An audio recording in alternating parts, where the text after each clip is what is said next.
The graph of g of x is shown. Draw the graph of 2g of x plus 1.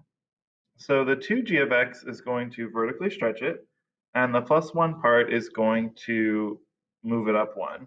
So if we vertically stretch it, 0, 0 stays.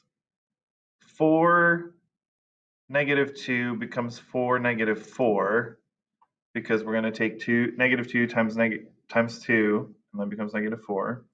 And then negative 4 times 2 is negative 8.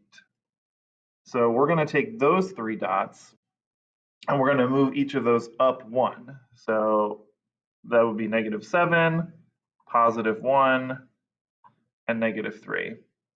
So I'm going to connect those 3 dots now. And then I'm going to erase the dots that I don't need using the eraser tool.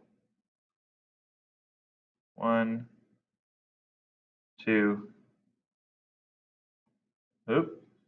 3. And that should be 2g of x plus 1. Part B, the graph is shown, and we want to do negative h of x minus 3. So the h minus 3 part is going to move it to the right 3.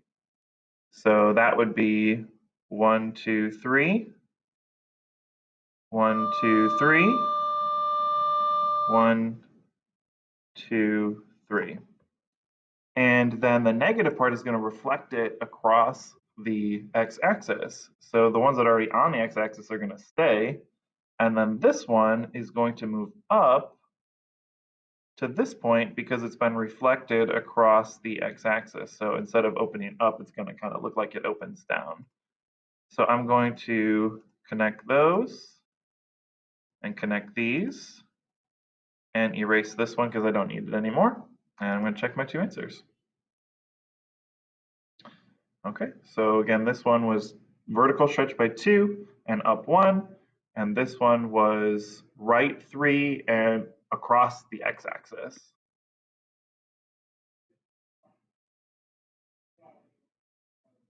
This next one we want to do negative 1/2 times the square root of x plus 3. So 3 changes are happening here. Let's work from the inside out. The x plus 3 is going to move it to the left 3. It looks like we can move it. That was way easier than the other way. So just click and drag, move it left 3. Now the negative 1/2 is going to do a vertical shrink, so we're going to need to do this one. And instead of being at like 1, it's going to be at 1/2. And the negative on the outside is going to reflect it across the x-axis. That's this tool. And so that should be the 3 changes. Left 3, vertical shrink by 1/2, and across the x-axis. Let's give it a check. And the last one for this set is we want to write down the new equation. Well, let's see what happened. It looks like it moved to the right 3, and it moved up 4. So to the right 3 would be x minus 3 before we square it. Since this function was originally x squared, we need to have that as part of it.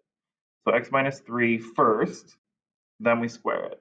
And on the outside, we're going to have plus 4, and that'll move it up 4.